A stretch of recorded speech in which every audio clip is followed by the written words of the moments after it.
So this is the fourth Sunday of Advent. And the fourth Sunday of Advent is lighting the candle of joy. And I know that, when I thought about that earlier in the week, I was experiencing quite a bit of what I would have called not so joyful moments going on in my life. And it's always the way, isn't it? That what I need to learn most is usually standing or sitting or coming right at me, right in front of me. And I know that it's mine to look at and find the deeper meaning in it. So if you think about it, joy arises when we let go, when we are willing to release our need to work it all out. Anybody that's got a little bit of OCD? Yep. This need to work it all out. It's when we can let that go and just simply be with what is. I'm going to say that again for myself too. Joy arises when we let go, release our need to work it all out, and simply be. Simply be with what is. And I have been learning that every single day, especially during this pandemic. But I'll tell you, just for this week, that I've had to keep practicing and looking at this because there's been a need to work it out, to get the holiday services gift bags intact. We ordered all the materials that we needed in a timely fashion. Everything was supposed to arrive on time.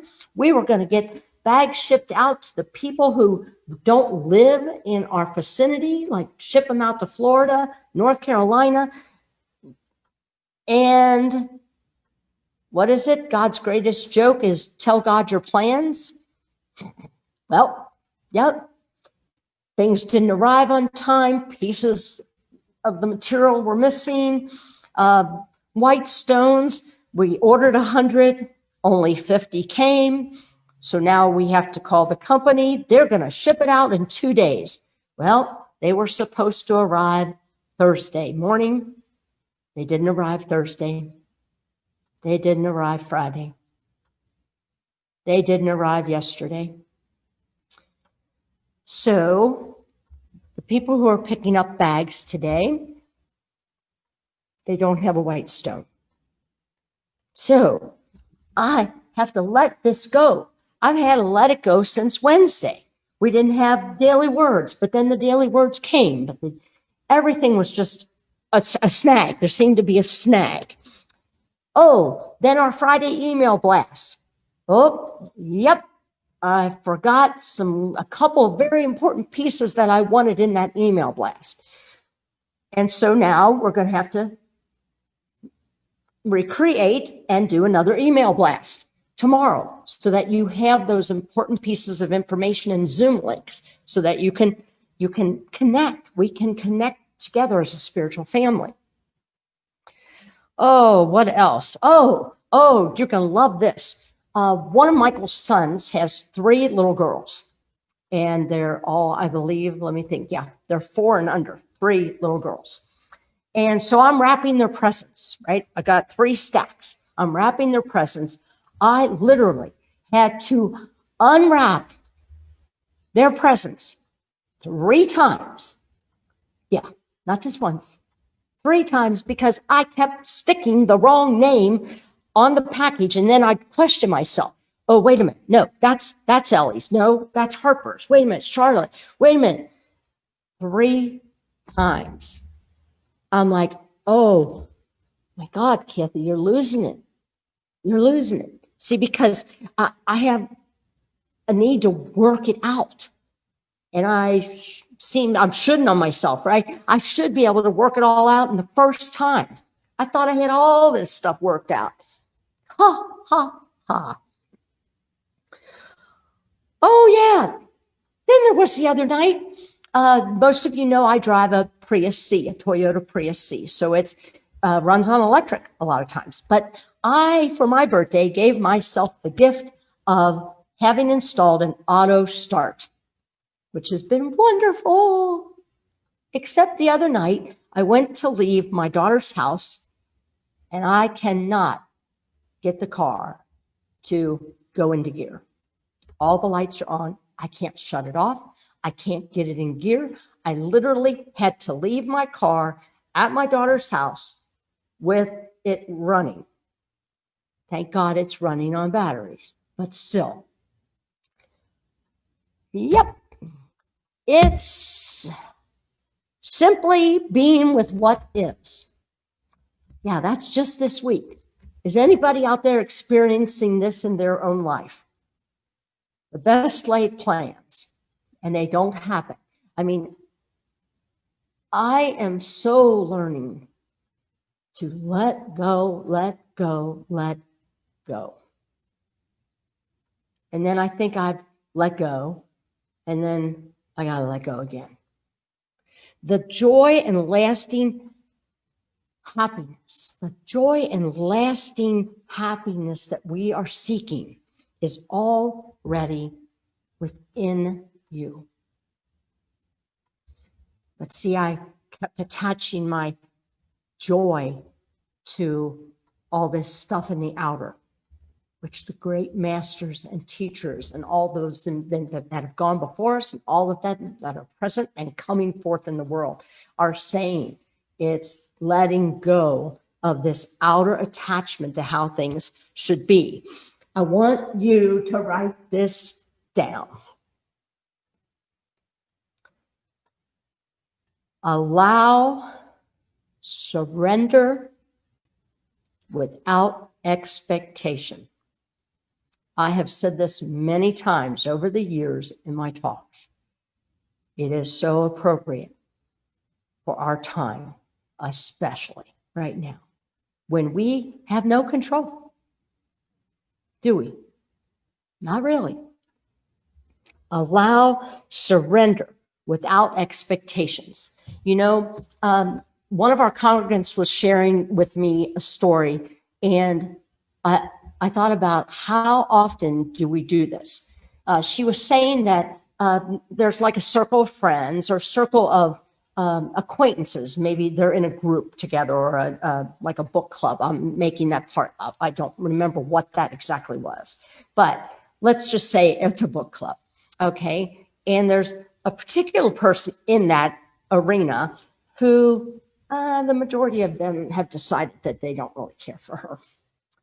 She's not very friendly. She's kind of crabby.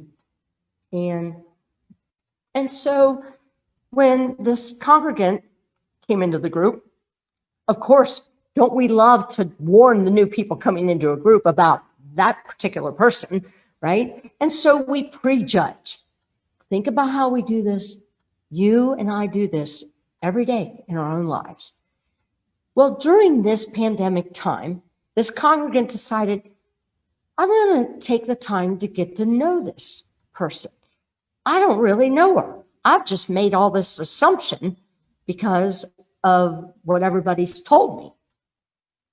Well, she has struck a brand new friendship with someone who she finds very nice, enjoying conversation with her. And I was thinking to myself, that's how quickly we move to judgment, isn't it? By taking other people's labels, other people's opinions, other people's judgments, and taking it on, and then we look at them with a clouded view because we hooked into what these people said, and then we project it onto somebody else. Allow surrender without expectations. That's what this story is all about. So here we go. Many of you know, because I've shared this every year, You know, there are 4 Gospels in the New Testament, but this story is only written in 2 of the Gospels. One is Matthew, the other is Luke. This story, as you're seeing it here on the camera, is mostly derived out of Luke. And why is that? Because Luke was a Gentile. He was a Greek physician. He was what I would call a humanist. So he spoke in images. He used animals a lot in his stories. He thought about the little things and incorporated those in his writings. So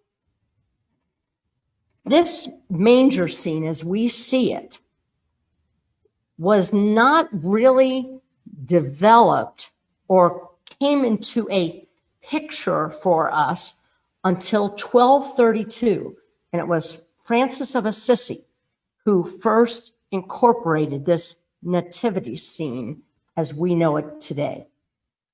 But Luke talked about these characters in this story. Now, you know that in Unity, we take the Bible and we don't take it literally as the word written. We take it beyond the literal word. And we take it as to what does this particular story, this particular verse, have to do with me. And literally, this story is about every character in this story, including the animals, represents a piece of you and me. Everything. So, you know, when I was telling you, Luke thought about the little things, right? I mean, there were angels, right, in his story. And then, of course, there had to be a mom. So there's Mary, needed to be a dad. There's Joseph. We've got, angels again. And then we have this humble little manger. We have shepherds. We have more angels. We have animals. And then we have the 3 wise men. Oh, yeah. And again, more angels. And, of course, a star. And how does it go? And in that region, there were shepherds out in the field, keeping watch over their flock by night. And the angel of the Lord appeared to them. This story is about you and me. So I'm going to just take them bit by bit here. So we've got the mom, Mary, right? Mary represents an aspect of each and every one of us. Yep, including you guys out there. This is the female aspect inside of each and every one of us. This is the intuitive side. This is the nurturer side of you. Okay, that is you. We've got Joseph here. Yep, Joseph is, of course, the masculine side of each and every one of us. We all have that, both sides in us. So we've got Joseph, who, of course, is going to be more about the mental aspect. He's the guy that, okay, we need a donkey. We got to get food. We got to get some blankets for our journey. He's the one that makes the plan and executes the plan. So now, what else have we got here? Let's see. Who do I want to go to next? I'm going to go to the shepherd, because to me, what does the shepherd do? What's his job? What is it? It said he's keeping watch over his flock by night. Okay? We all have a shepherd consciousness in us.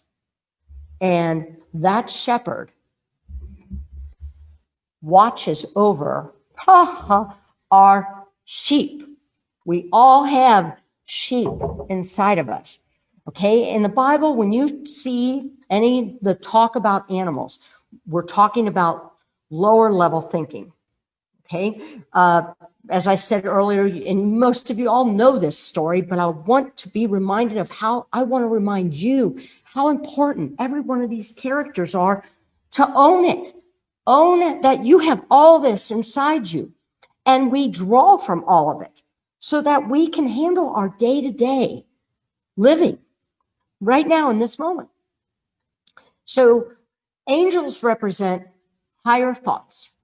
So you're going to, of course, who comes to Mary first? A higher thought. Okay. Then Joseph, another angel appears to him. Okay. We have angels appearing all over the place here.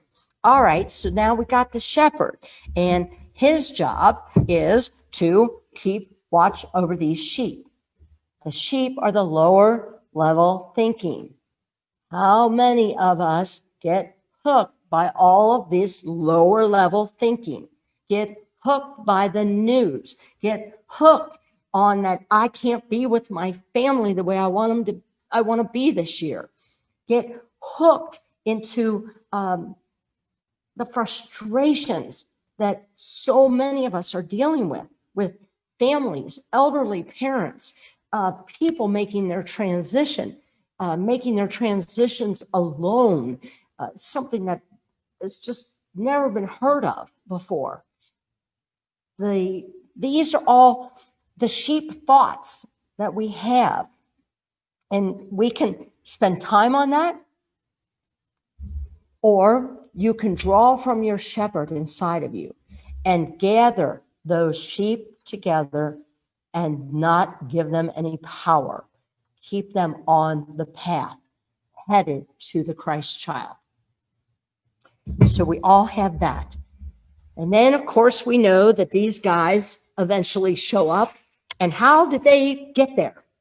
There was the star, wasn't there? They followed the star. Isn't this interesting? You know, we were just talking about this earlier this morning about the convergence that's going to be happening tomorrow.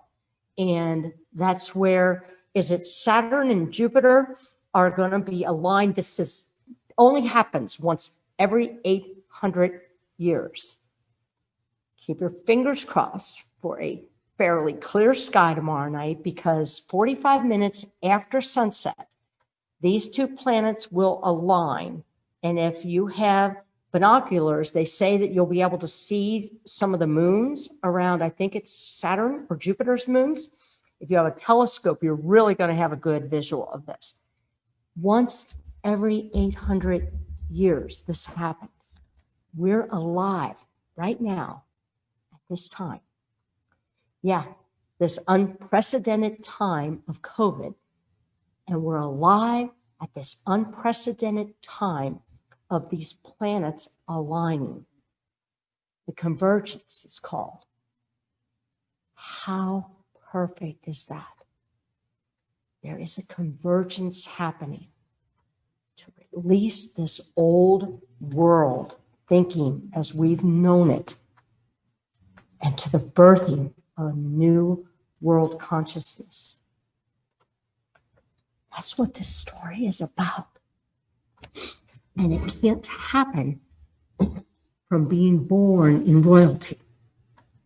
It had to happen in a lowly little manger.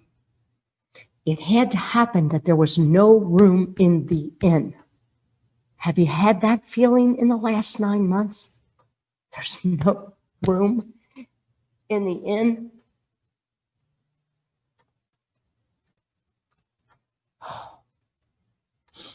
This is not easy. I'm telling you, this type of thinking is not for the faint of heart, because you are independent thinkers out there. You are not individuals who want to be led by something. This needs to speak to you and your truth, not Kathy's truth, your truth. And this little baby is the Christ within you, that light within you that we talked about in meditation. This is what we are trying to birth again every day, not just Christmas, every single day, to birth and to know that there is joy, there is hope, there is love, and there is peace, despite what all is going on in this outer world. It's not who we are. We have to let go of this ego-driven world in order to get to our own manger scene. These three wise men show up bearing gifts. These are all spiritual gifts that they are bringing to the Christ child. These gifts are also in you. They are spiritual awakening gifts that each and every one of us have. We just have to remember and remind each other of that. I don't want to see any of us letting anything, anyone, or any circumstance take your joy away this Christmas. Find the wonder. Watch feel-good movies. Get off the news. Stay informed, but don't get hooked to the news. How does it say? Unless you change and become like little children, you will never enter the kingdom of heaven. We in Unity say the kingdom of heaven is right here, right now, within each and every one of us. And in that kingdom, there are many mansions. But you cannot enter it with the mind of an adult, ego-driven, attached to the outer. You can only enter when you have the mind of a child, the wonder of a child. This nativity scene, every single piece of it is an aspect inside of you. And when you draw from all of this and get to the manger, that Christ in you is born again. I want to close with a couple of things here. One is a reading from Isaiah 43:19. It says, I am about to do something new. See, I have already begun. Do you see it? I will make a pathway through the wilderness. I will create rivers in dry wastelands. Now, if this isn't a message of hope for all of us that was written how many thousand years ago, and it still applies to be a truth statement today, if you will allow it.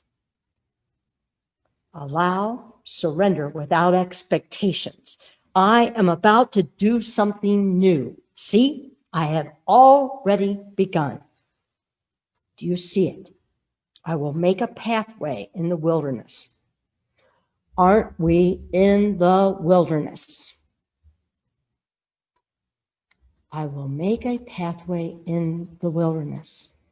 Now, I will make a pathway in the wilderness doesn't mean that I'm sitting here waiting for some entity up there that's the I am, because the I am is all around us and the I am is within. So it's up to me to make that pathway through the wilderness, because truly I am, you are, we all are the Messiahs that the world has been waiting for. When we recognize that, Jesus was trying to tell us this. When we recognize that I and the Father are one, we are going to see a new world emerging, and it's happening.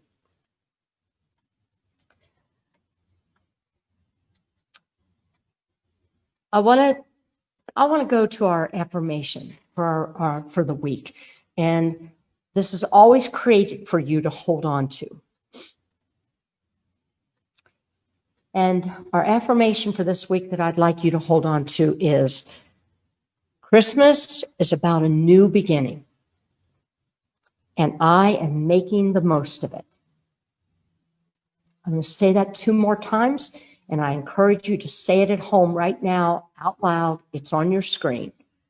Christmas is about a new beginning, and I am making the most of it. Christmas is about a new beginning, and I am making the most of it. I'm going to close with a little story that I read. Actually, I saw it on a news clip, and it's about a teacher in Newport, Kentucky. And I believe it was the middle school. No, second grade. It was a second grade class. And in Newport, there's quite a bit of disadvantaged families and children who are doing their best to stay in school virtually and don't have a lot. Well, this second grade teacher decided that she was going to do the last day of school on virtual. Now, everybody got to wear their pajamas. Nothing new nowadays on virtual school because most people are in their pajamas. But what she ended up finding out was that a lot of kids in her class didn't even have pajamas. So she decided to get every child in her second grade virtual classroom a new pair of pajamas. She personally delivered them to their houses so that they could all wear them on the last day of virtual school before the Christmas break. And to see the faces of these kids on their, I call it Zoom screen, but whatever screen they're using, whether it's Google or whatever, to see these faces and how proud the kids were to stand back and show their PJs and all of this. It was second graders. To see the joy in their face of having brand new Christmas pajamas. You see how creative we're being in this COVID time? To figure out new ways to bring joy, share joy, give love away without expectations. We cannot enter the kingdom of heaven unless we are like a little child. Find the wonder this Christmas. This is me, and this is you. We all have a Mary, a Joseph, a shepherd. We all have these sheep thoughts. We have angels that are always, always appearing and talking to us if we get quiet. We have the three wise men in us. It's your story, and it's mine. I hope to see you all on Christmas Eve, and may we light our Christmas candle together, honoring the birth of the Christ light again and again and again. Namaste.